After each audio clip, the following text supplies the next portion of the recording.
Hi, buddy. I hope you've had a really good day and that you're cozy in bed and ready for a bedtime story. As you can tell, it is still light outside. It's 6:49, but I'm exhausted because we got up at 2:45, so I'm ready for bed. So I'm literally going to bed when it's light outside. But tonight, we are going to read Journey Beyond the Burrow. Look at those cute guys. I seriously hope this is as good as it looks. We're not going to read the whole thing tonight. We'll read a little bit tonight. Journey Beyond the Burrow.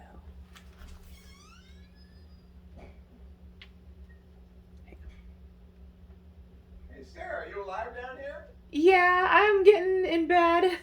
Oh, are you? Yeah, we got up so early. I'm just ready for sleep. Oh, okay. I thought you were napping earlier in the afternoon. No, I was just resting. Oh, okay.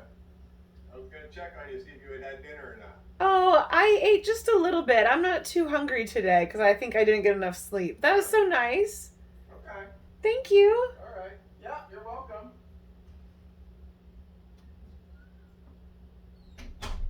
That was sweet. Oh, here's another picture. Journey Beyond the Burrow.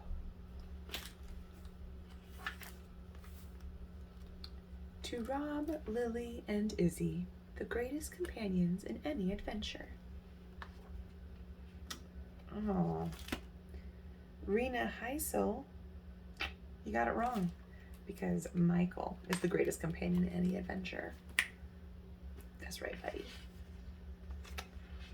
Okay, I can turn a page. Oh, it just says the title again. Oh, okay. Here you go. Look at that. What a good picture. Okay, this is going to be great. Here we go. Chapter 1. It's marked by an acorn and a pine branch. Crouched in perfect stillness beneath a toadstool, Tobin sniffed the air. Wet, with a faint metallic odor. A storm was coming. A big one. Lightning for sure. Not a good day for a mouse to venture too far from the great burrow. Tobin lifted his nose to the breeze again, performing the junior weather scout procedures dutifully. Sniff the air. Search the air. Feel the air. He didn't even need all 3 steps today. The odor of rain was obvious.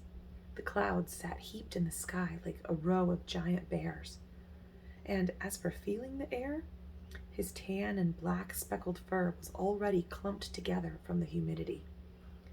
For the 3rd time that afternoon, Tobin rubbed his cheeks, fluffing out his fur and whiskers. After all, whiskers used properly are a fine-tuned sensory tool. Drooping whiskers can't do their job. Speaking of which, Tobin sighed. He had a job to do, and he was only halfway done.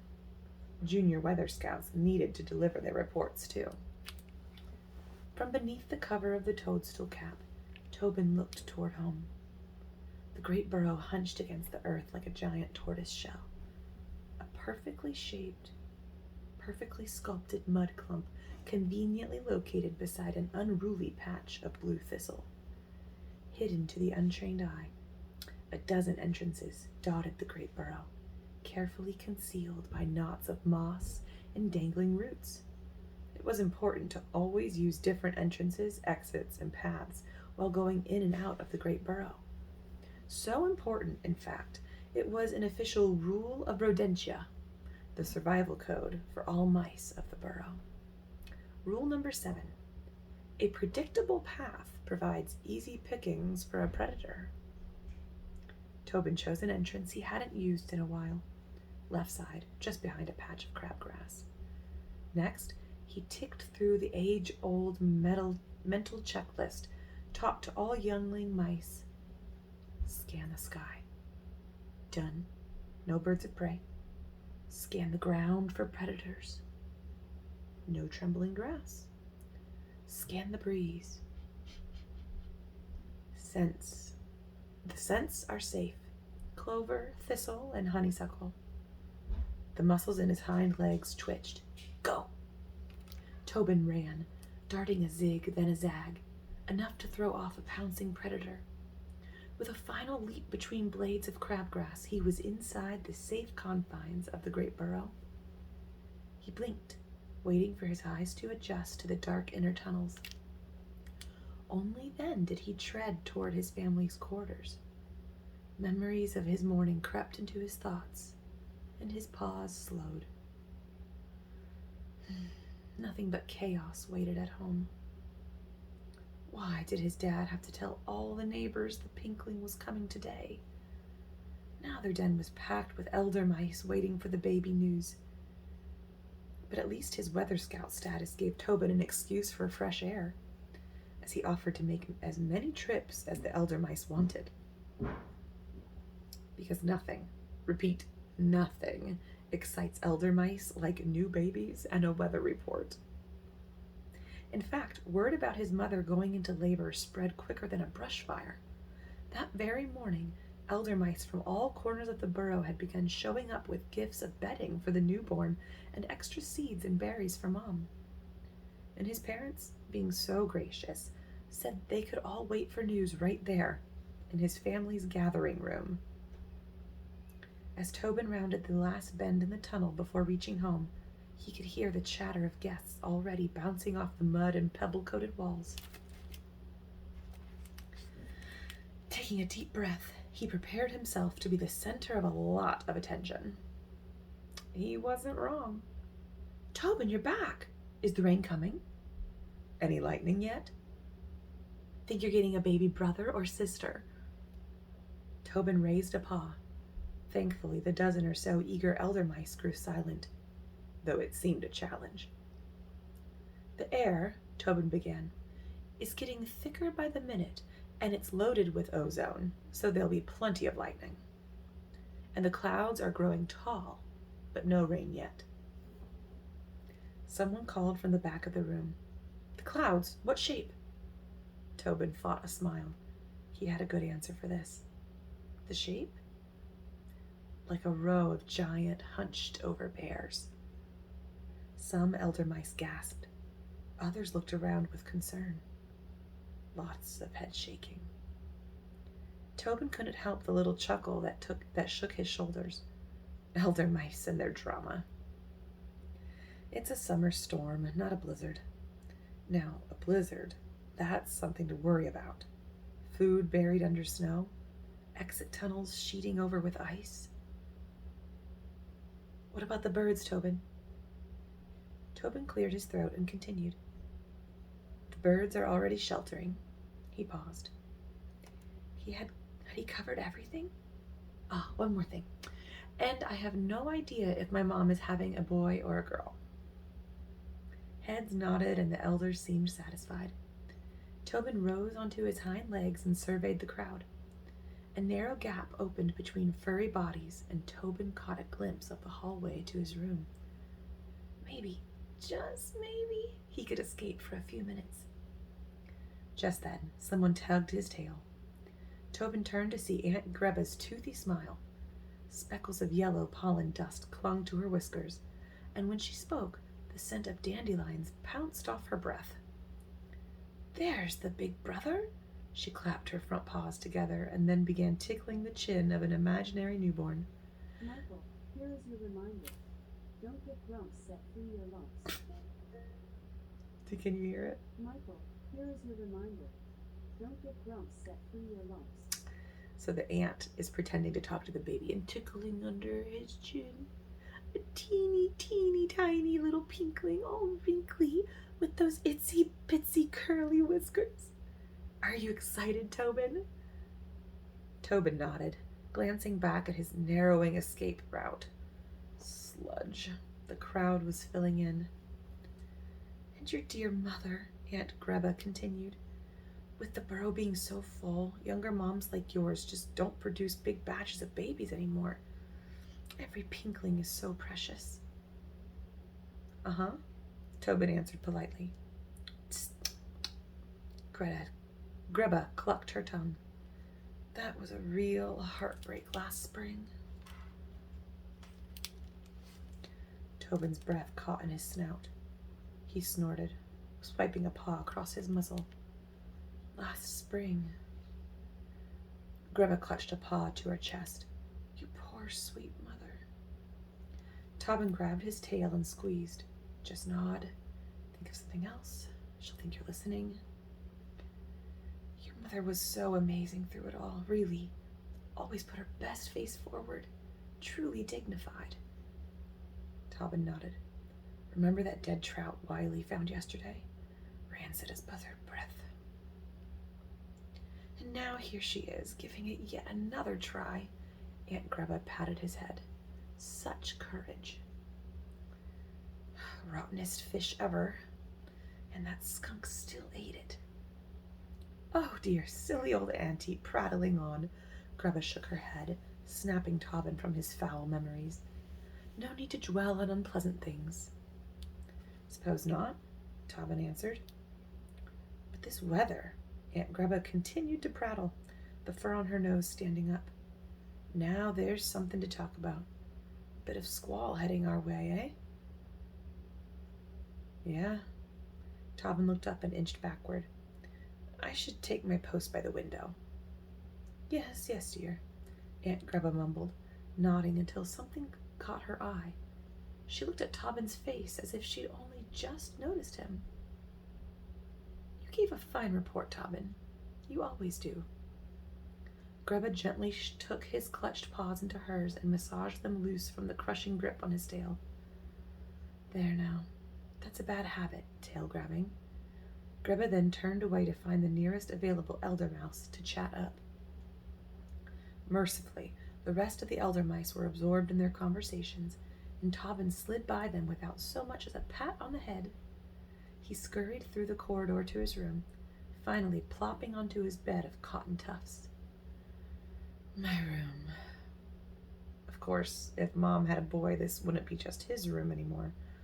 He'd share it with the baby. Most of his friends already had brothers sharing their rooms, and sometimes they'd complain. But to Tobin, it seemed like a baby brothers eventually grew into built-in playmates. Except Wiley never complained. No, his best friend never minded sharing his room with little pups, which was good since Wiley had 4. All Tobin had was his little sister, Talia. Good news, she was fun to hang around. Bad news, she was fun to hang around, which meant she was also constantly surrounded by other little mouselings. Like right now, a little pink nose and tan snout began poking into Tobin's room. And if the pinkling is a boy, Talia was explaining to a pair of mouselings attached to her hip, he'll share a room with Tobin. Once the pinkling is a pup and grows some fur, that is. I think the baby should sleep where Tobin is, and Tobin should move his bed under the window so the little one won't get cold. Oh, the friends said in unison, nodding and obviously appreciating Talia's brilliance. Tobin's whiskers twitched. Ugh, Talia. Ignoring him, Talia turned to the mouselings. Since Tobin's a junior weather scout, he gets to have a window in his room. Someday I'm going to be a weather scout too. Tobin hopped off his bed. Tal, I'm right here. You know you can't come into my room without asking, remember? Talia raised a paw, gesturing toward her companions.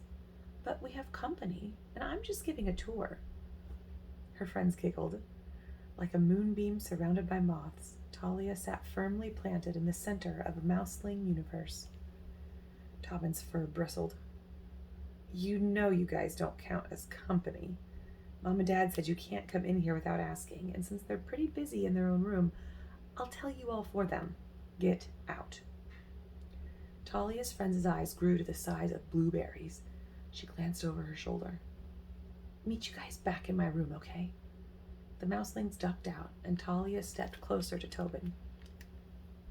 Are Are you nervous about the baby? Tobin's ears flattened. What? Talia scratched her chin just like she always did when trying to think of just the right words. It's just, she began. You're acting a little crabbier than normal. And I know I was scared at first when Dad said the baby was coming today because of what happened last time. So if you... Stop. A fissure of nerves erupted. Fear, sadness, annoyance. Tobin's fur bristled. I don't want to talk about the baby, and not because I'm scared. Tobin felt his lip curl as he spoke, though he didn't mean to actually snarl. I've had to talk about baby stuff all day while you got to hang out and play with your friends. I've done 2 weather reports, checked on guests, and now I just want to have a little break. Maybe be alone for a minute. Tobin tapped a hind paw. Tobin? Have I been saying Tobin? Tobin tapped a hind paw, trying to funnel some of his annoyance away into the floor beneath him. So, sorry if that makes me crabby. Sounds like you need a nap. Talia spun around. Her tail a whisker's breadth away from smacking Tobin in the face. She only came up to his shoulder in height, but her bravado was bear-sized. As she walked back into her room, he overheard her friends. You were just trying to be nice, and maybe he's a big deal to the Junior Weather Scouts, but he really needs to work on his manners. For the second time in a minute, Tobin's fur bristled. Tobin? It's Tobin. Tonight, send me a message. Tell me how you want me to say that, because I keep saying both. Tobin's fur bristled. He stuck his head into the hallway. You want manners? Fine. Please remember I'm awful, so please don't try coming in here anymore. Thank you very much. A trio of giggling mouselings was all he got for his trouble. Tobin rubbed his paws over his fur, smoothing his tan and black speckled coat into place. Would the new baby have black tipped fur like him? Or all tan like Talia? Speckles made for great camouflage, but stop. No thinking this way. No getting hopes up. Not for fur color, not for a brother or sister. Nothing. A gust of wind whipped through his window and tickled his whiskers. Storm. Any other day he'd be watching that storm roll in with Wiley. Tobin's ears cocked. Maybe he's still good. If he could just get Wiley up here. Wiley's family lived below, in the Burrow Caverns, almost directly below. He glanced toward his door as the voices of elder mice filled his ears. Crowds. Questions. Greppa. Tobin winced. No way out except... He looked up. He wasn't supposed to use his walnut-sized window as an exit. Ever. But maybe this one time, just to get Wiley. They could do weather reports together. 4 eyes watching the weather beats 2, right? And if there was ever a time Mom and Dad wouldn't catch on... Tobin pounced onto the dirt wall and scaled it up to the window. The small circular opening was held fast in place with packed tree bark, pebbles, and river clay, hidden from the outside world by strategically hanging roots. When he reached his 2 front paws through, a few small stones clattered to the floor. No big deal. He could patch that later. He poked his head outside, his nose pushing through the curtain of roots. He squeezed his front side through, but when he wriggled his rear end out, a clump of packed mud fell from the window frame, hitting his bedroom floor with a hard splat. He heard a pebble skitter across the floor, followed by a voice. Tobin! Tobin! Can't figure it out. Tobin! What are you doing? Sludge. That's the end of the chapter. I'm going to make sure this is still recording. Chapter 2. With claws digging into the outer wall, Tobin poked his head back inside. Talia, her mouth hanging open like a trout, stood in the middle of his room. At least she was alone. Tobin, you are in so much trouble. Tobin? You are in so much trouble. The words tumbled from his mouth. Please don't tell anyone. She scurried beneath the windowsill. What are you doing? I'm just going to see Wiley. It's no big deal. Wait, what? The excited spark in Talia's eyes fizzled. You told me you needed a break. You wanted to be alone. Her ears drooped. You really don't like me. What? No. Tobin shook his head. How do I say this? Tal, I like hanging out with you. Just not when you have a bunch of friends over. I like when it's just us. But right now, all your friends are over, so I'm going to visit Wiley. He's a weather scout too, after all. Talia's ears lifted. So you have someone to do reports with? Tobin nodded. Exactly. Now, I really need to go. Talia looked at the crumbled mess on the floor. You'll be grounded for wrecking that window. Are you going to tell on me or what? I won't, Talia said, the shimmer returning to her eyes like she'd just solved the riddle. I won't tell anyone if you take me to the creek tomorrow. Just us. A smile crinkled Tobin's cheeks. I'll take you to the creek. Good.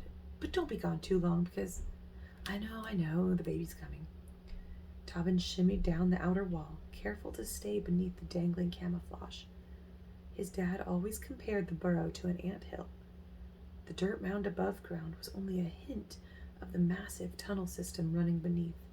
That's where Wiley lived. His family was one of the great burrow's founding families, and their quarters were below and spacious, but dug deep into the earth. Tobin preferred having a room with a breeze. He scaled down to a lower burrow entrance and ducked inside. Taking the tunnels downward, he felt the dirt floors damp beneath his paws, and the scent of clay and earthworms grew stronger. As he neared his friend's quarters, a familiar voice echoed off the tunnel walls. Wiley's mom. You will not keep that caterpillar in here. Please return it where you found it. But Mom, please. Tobin peeked around the entryway. Wiley stood wobbling on his hind legs, clutching a squirming, striped caterpillar that dangled nearly to the ground. But it's going to rain any minute. Can't we just keep him till tomorrow? No, Wiley, the caterpillar will be fine outside. Wiley's mom shook her head, and then she noticed Tobin. My gosh, why is it giving me so much trouble? She noticed that mouse in the doorway. Smiling, she waved him in. Oh, look, Tobin's here. Any baby news? Not yet, Tobin answered, walking inside the cozy den. It was crammed with treasures. Oh, excuse me. It was crammed with treasures the older pups dragged home. I didn't know little mice were called pups. Did you know that? A dried-out clover hung on the wall, above a hollowed-out walnut shell Wiley had found, which they used as a seed bin. In the corner, the two youngest mouse pups napped in the husk of a gourd. You're here just in time, Tobin. She nodded toward Wiley. He was about to take this caterpillar back outside. Perhaps you could help him. But, Wiley started. Stop, she said firmly.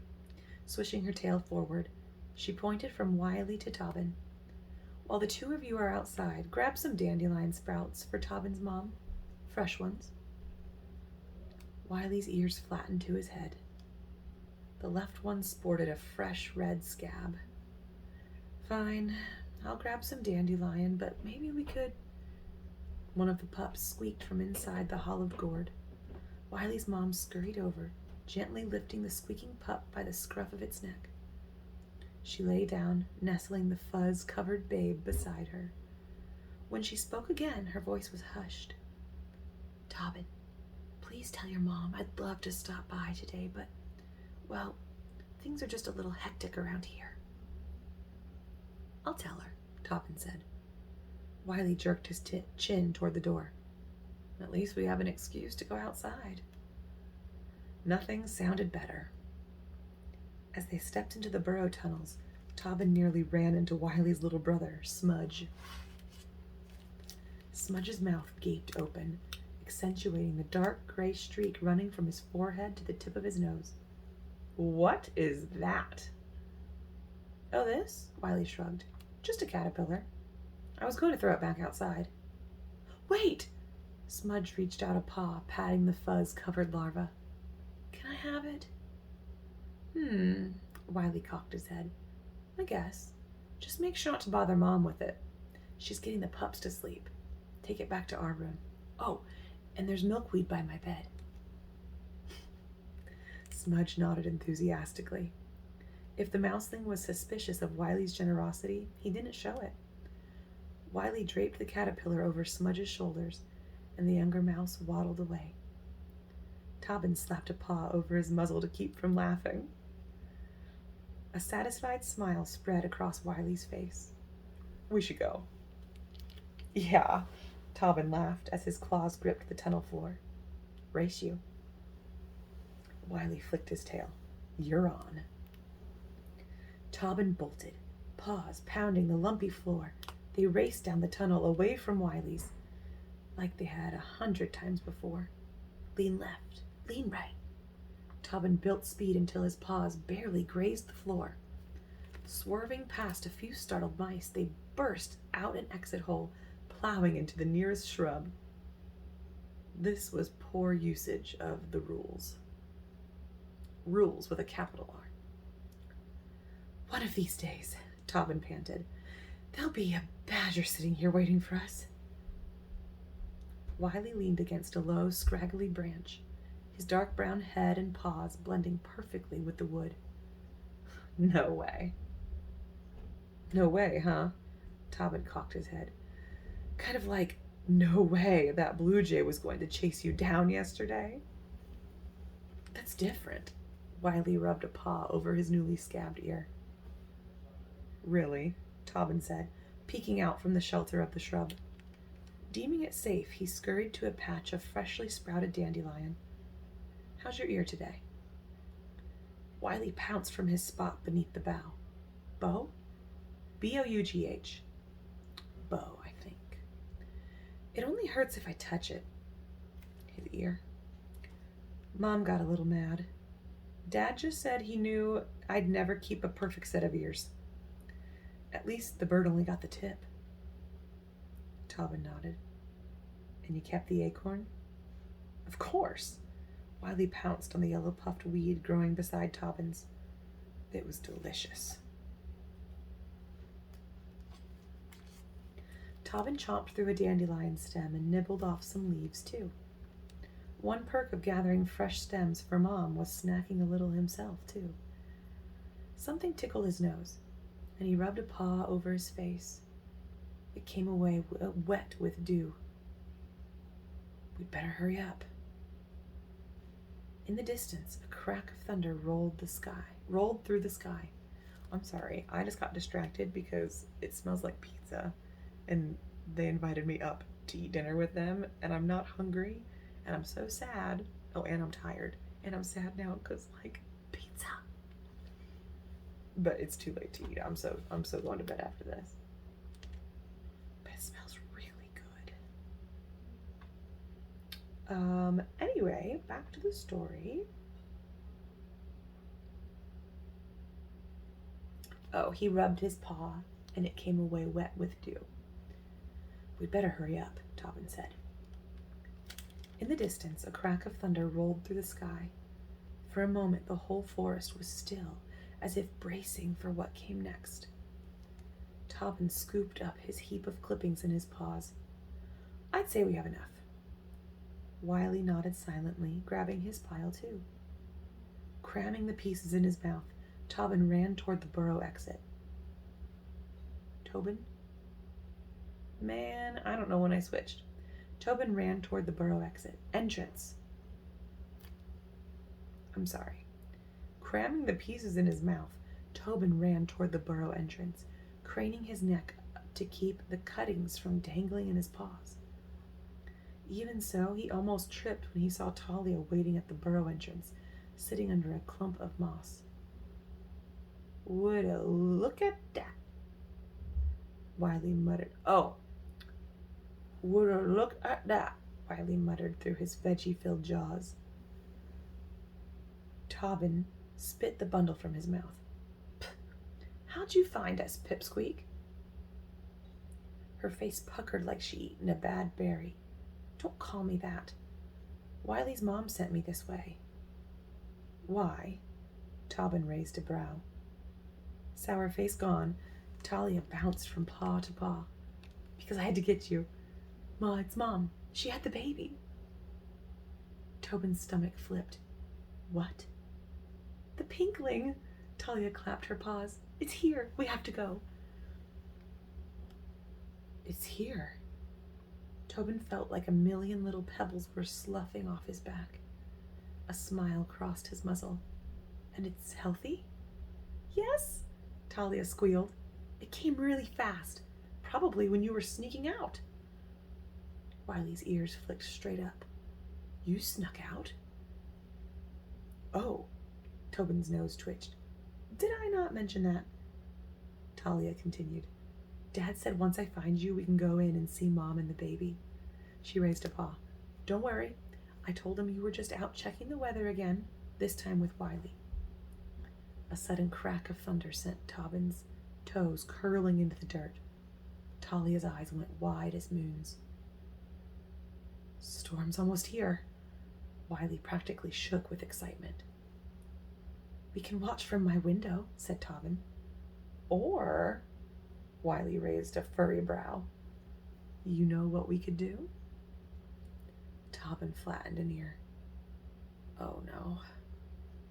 Wiley clapped his paws together.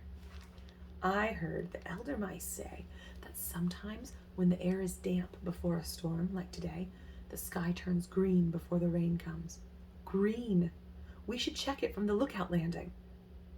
Talia looked at Wiley like he'd sprouted a second tail. Hello, did you just hear what I said? My mom just had her baby. I'm supposed to find Tobin and go home. Tobin? Just a really quick look. Wiley stretched out his front legs, his head dipping low, round eyes staring up at Talia. Please, even the elder mice are saying this could be the storm of the century, a once-in-a-lifetime chance. Talia sat back on her hind legs and crossed her front paws. Oh, sludge. Wiley's eyes rolled and his tail flopped back and forth. Don't be such a tadpole, Talia. Her cheek fur puffed. I'm not a baby. Quiet a sec. Tobin raised a paw, just as another clap of thunder cracked in the air. A thrill of joy ran through him. Mom's fine. The baby's fine. Now the storm of the century awaits. Outside, a roar of wind rustled the trees. Tobin sniffed. The downpour was close. If they hurried, maybe they could see both. Lookout Landing's a pretty quick trip up the tunnel from our den. Wiley pumped his paw into the air. Yes! How about this? Tobin directed his stare at Talia. We run up and meet the baby, then ask if we can go to Wiley's to tell his mom the news. Now Tobin shifted his gaze to Wiley. Except maybe on the way to Wiley's den, we take a quick detour and peek out at Lookout Landing. Talia pointed a tiny claw at Tobin. You always let Wiley get you into trouble. Wiley, would you give us a sec? Tobin jerked his head toward the upward winding tunnel. His friend's nose twitched impatiently, but Wiley turned, scooped up his dandelion pickings, and scampered up the curvy passageway. Listen, Tobin turned to Talia once they were alone. The baby's okay. Mom is okay. We all want to be full-fledged weather scouts someday, right? Observing a real green sky can't hurt. Talia traced circles in the dirt with her paw as she considered his words. But I don't like sneaking. Mom would want to know if we were up there, right? Normally, yes. Tobin waved a paw, trying to sound as nonchalant as possible. Mom's got her paws full, right? A new pinkling. Get out of her fur for a few minutes. It would probably be a good thing. All right.